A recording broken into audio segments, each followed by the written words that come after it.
Well, students, we're going to keep working on these abstract portraits. I have finished most of the shapes on the face. I am following that pattern of color, skip it, color, skip it, color.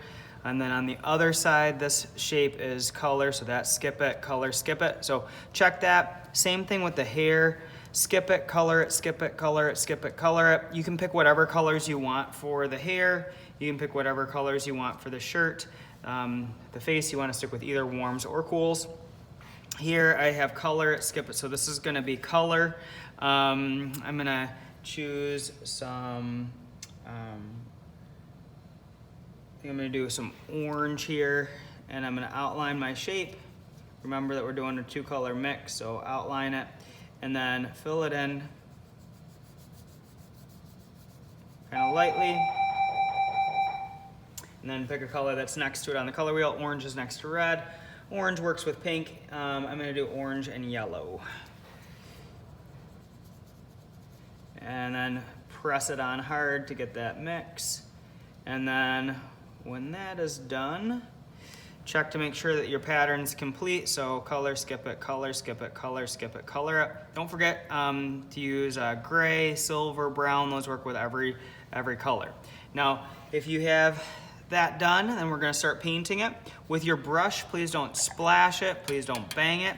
We're gonna dip it in and we're gonna wipe it off. Now, since the face I did with with cool colors, I'm gonna paint with warm colors. So let's start with this large shape here for the face.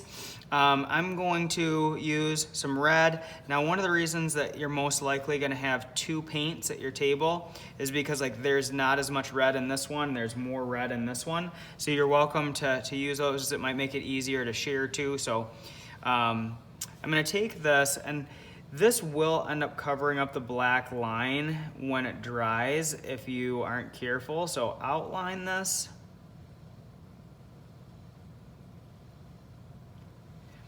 And always go back and get a little bit more paint. If you're listening, you shouldn't be able to hear my brush. So when you're painting, we should not be able to hear your brush either. So you can see as well that as I do more, the paint is actually getting a little bit brighter. It's getting a little more concentrated with paint. So here, I'm gonna outline this to kind of identify that shape.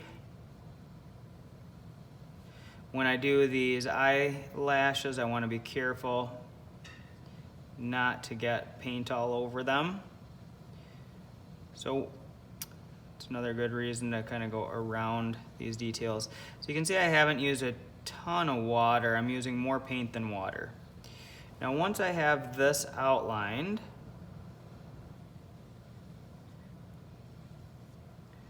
I'm going to mix it with a color that's next to it on the color wheel. Well, red is next to orange and red is next to pink. So here I'm gonna go with red and orange. And this is gonna create kind of a red-orange color. And I'm gonna pull some of that red into the orange to get them to kind of mix. I'm gonna kind of blend them together, getting a little more paint as I go. Don't wanna have it too watery. This creates a really beautiful color and a good color mix. Now, if you can see that it looks kind of streaky and the paint's not very even, just kind of brush it out. That will help blend those colors together. If you have too much water, then it's not gonna have them work together very well. So here, pull that down into that color. And I'll continue that mixing throughout that whole shape. So follows a lot of the same thing that we did with the oil pastel. Outline with one color and then fill with another, and then you can just kind of pull those 2 colors together with a little bit of paint and water. So you can see that's not gonna dry very evenly. So I just kind of brush that in, kind of carry that paint out onto that other color. I would never paint back and forth my brush because it'll make the brush get tangled up and kind of scratchy. So it's good to just kind of paint a line and pick up your brush, paint a line, pick up your brush. Now when that shape is done, then I can find some of these shapes on the other side of the face to do too. So here, I think this one, since I haven't done orange and yellow, this one could work well for an orange outline.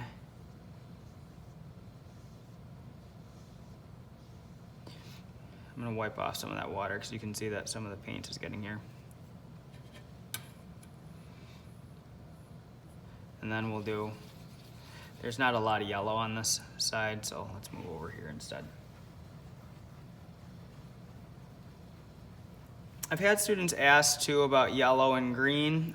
Yellow, green sometimes cools it off when you put yellow on green, but with this example, you can use yellow and green together because the yellow will really warm it up.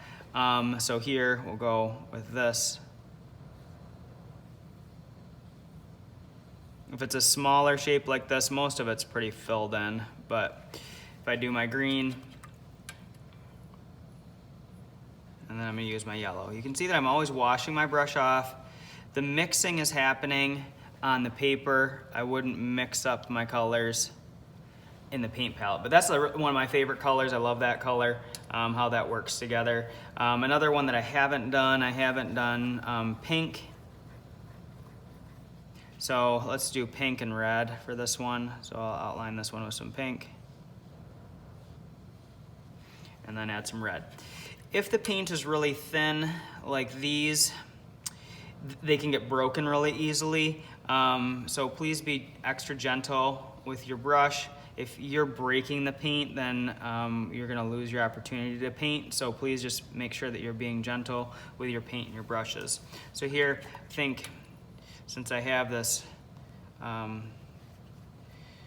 area here, we'll do this with a little bit of yellow and green too.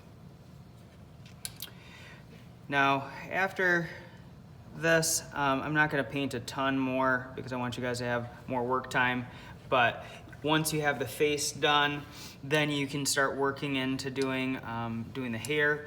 And so you can pick whatever colors you would like for the hair.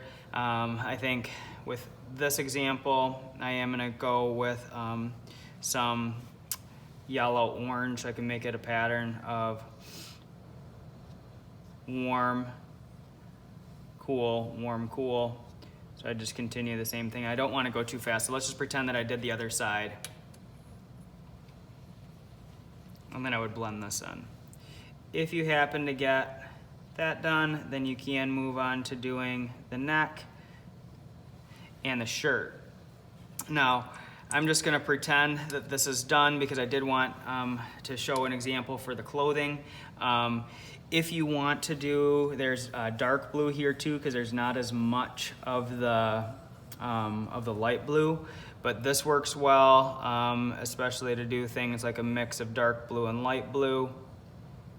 So here I could blend that in and then put a little bit of this light blue on it.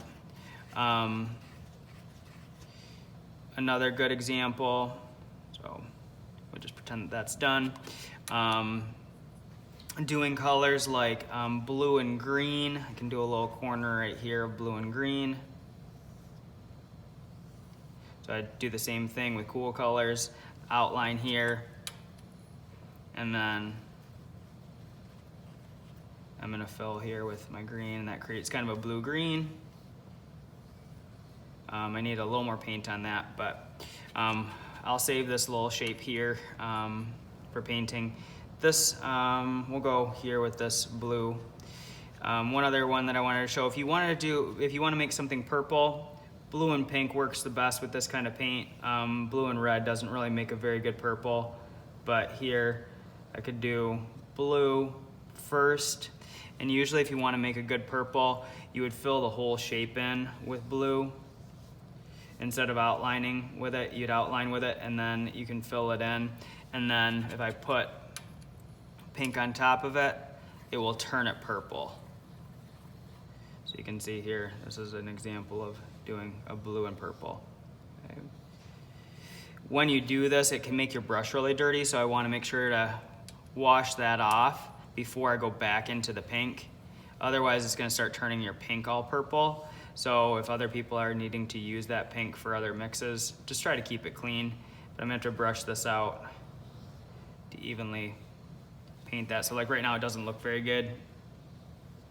Just have to brush this out. And I can tell I've used too much water. That's one of the reasons that it's having a hard time evening out, okay? So we're gonna call this good. You do not have to paint any of this background space around it. We'll talk about that next time. The focus is really doing the face, doing some of the hair, and you can work on the closing if you have time. Let's have fun.